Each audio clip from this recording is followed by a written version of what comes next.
Well, welcome to Story Power TV. I want to say thank you for being here again today. We are in the same process that we always are. With Story Power TV, it's all about who is Jesus to you and what impact has he had in your life.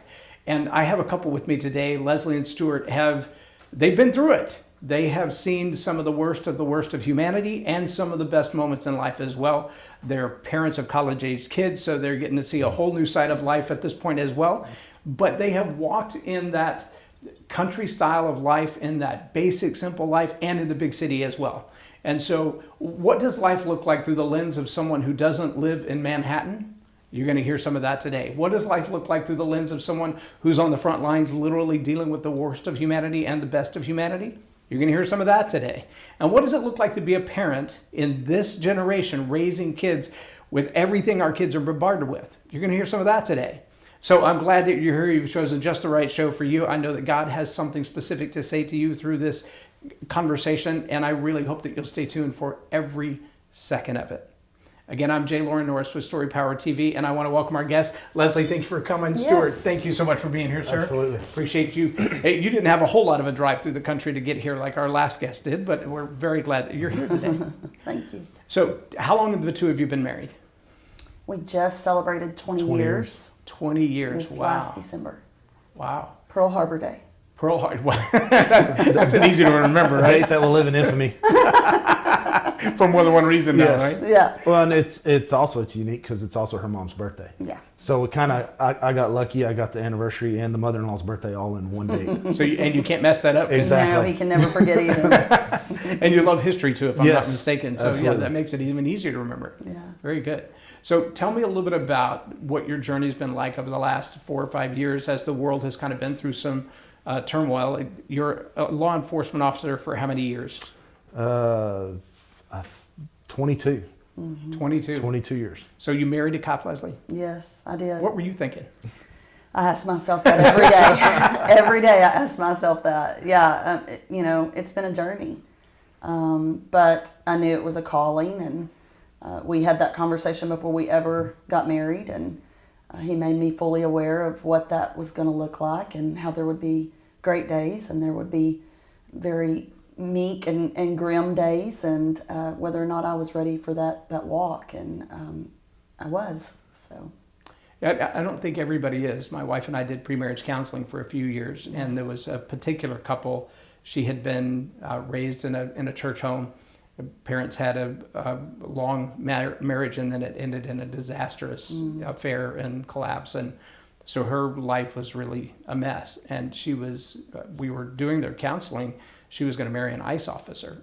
And I'm like, this is not just your everyday patrol officer. This is a guy who's got a whole different kind of life. And every day he has a target on his back by people with money to do the job of getting rid of him. Yeah. And the will to do it and enough hatred to do it. And I said, if we fast forward 5 years, what does life look like? She said, well, I can see coming home, I'll have dinner ready when he walks through the door. And I'm like, when was the last time you walked through the door at dinner time? He's like, I don't think I've ever walked through the door at dinner time. I said, do you see that change? And she said, well, I think after we get married, he'll want to settle down and maybe find a better job. No. I said, he doesn't have a job. She said, well, yeah, he does. He's a cop. I said, that's not a job. Yeah. That's a lifestyle. Mm-hmm. Yes, that's a calling. That's a career. That's a whole different thing. Yeah. And I don't think she got that at all. So obviously you did. Yes. And you've been through this journey now for a minute. Yeah. Stuart and I knew each other in high school.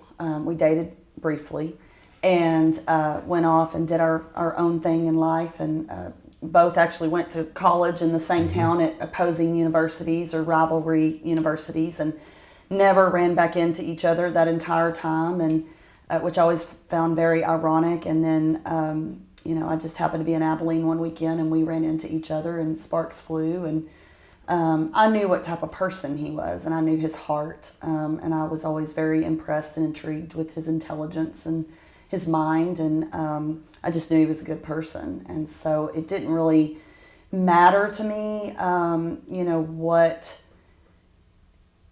what he wanted to do within law enforcement. I just knew he was going to be great at it because I knew how smart he was, and I knew his heart, and so I knew he'd be successful, and I wanted to be a part of that journey. Very good. So how long have you been a person of faith? I would say, I really came and asked Jesus into my life around the age of 12 or 13.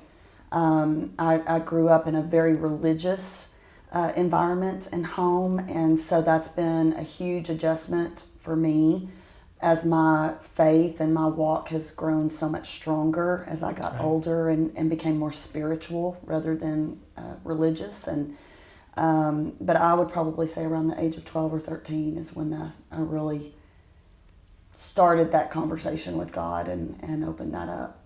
And how about you? Oh, for me, I'm going to say it's probably more after we actually met. I grew up in a very religious home. My grandfather was a Presbyterian minister. My uncle was a Presbyterian minister. My great-grandfather was a Presbyterian minister.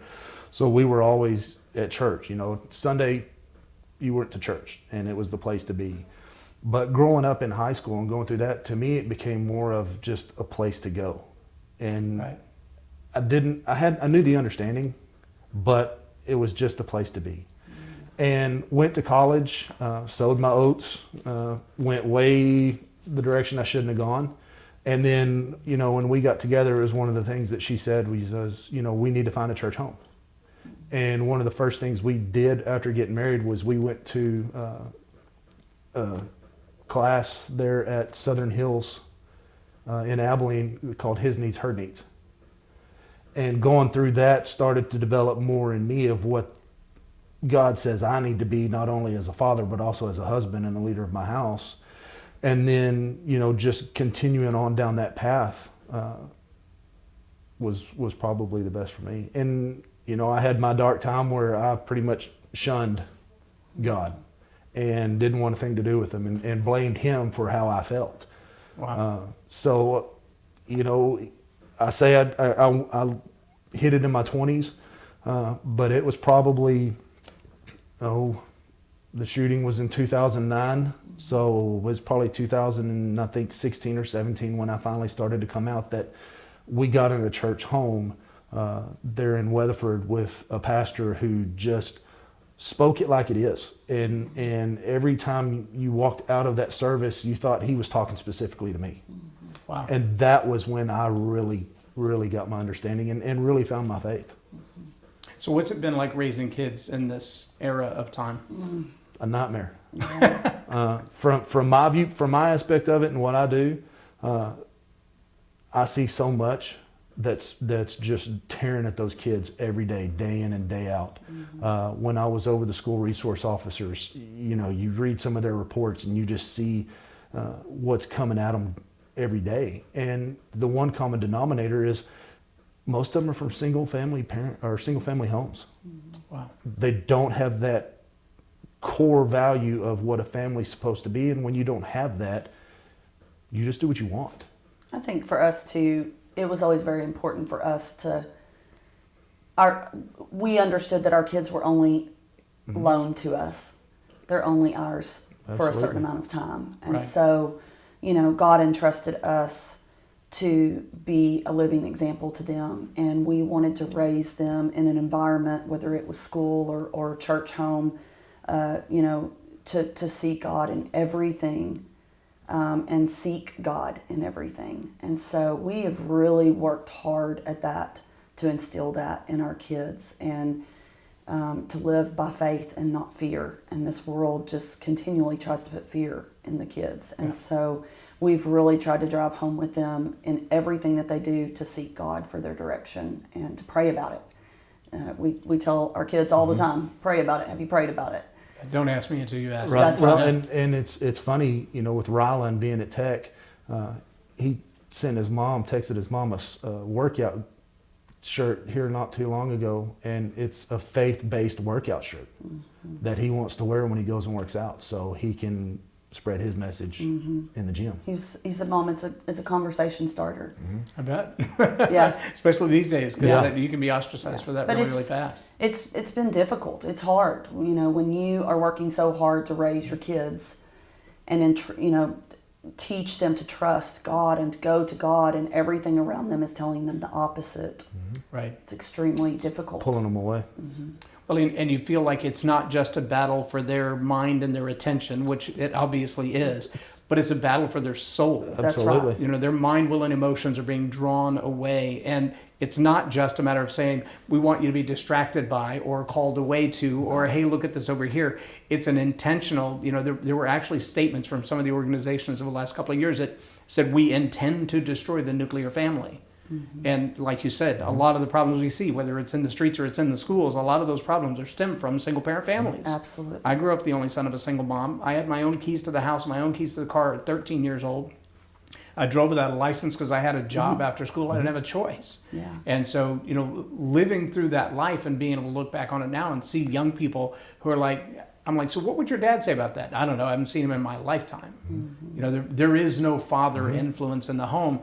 And as much as I love my mom, I grew all the way to my young adulthood. I was in the Air Force when I read Bringing Up Boys by James Dobson, Wild at Heart by John Eldredge, and Becoming a Person of Influence by John Maxwell, all in about a month's period of time. And it completely changed the who that I am. Yeah. And as much as I love my mom and she did a phenomenal job, mom can't dad. That's right. Mom just can't dad. Yeah. Yeah. So So true. one of our good friends, a couple that we're on the same walk with, gifted me Wild at Heart. Did you cry? I have in parts of it. It's hard not to. I don't know anybody who got through chapter 3 without just crying hits like a you. baby. I'm It like, if hits you you. didn't read it. Absolutely. It hits you.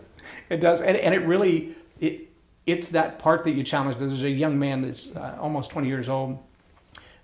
He ran into our boys in Life High School years back, and they started hanging out together. His dad's gone. His stepdad or his granddad's now gone. There's no male influence in his life. And he's helped us move and helped us set up the studio and all that kind of stuff. And so when we were putting all the books on the bookshelf, I'm like, I have an extra copy of Wild at Heart. You should take that. And he's like, you don't want to sell it? I'm like, no, I don't want to sell it. I'm going to give it to you. And so I gave him 3 books that day. One is about how to make money. One was my first book that was written in 2011.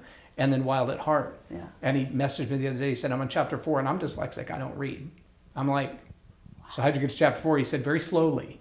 But he said, it's already making me really think about who I am in this world. And I'm like, good. Yeah. Because it really will change challenges your you. foundation. And, Absolutely. And it's sad that when dad's gone from the home and mom is doing everything she can just to hold her ground, authority is a hard thing to find. Yeah. When we come back from the break, I'd love to hear, Leslie, from your perspective, that dark journey that Stuart went through and your daughter went through that in that season with him, and really kind of get your perspective on that. Okay. Okay, you can stop the live stream. Everybody sound okay?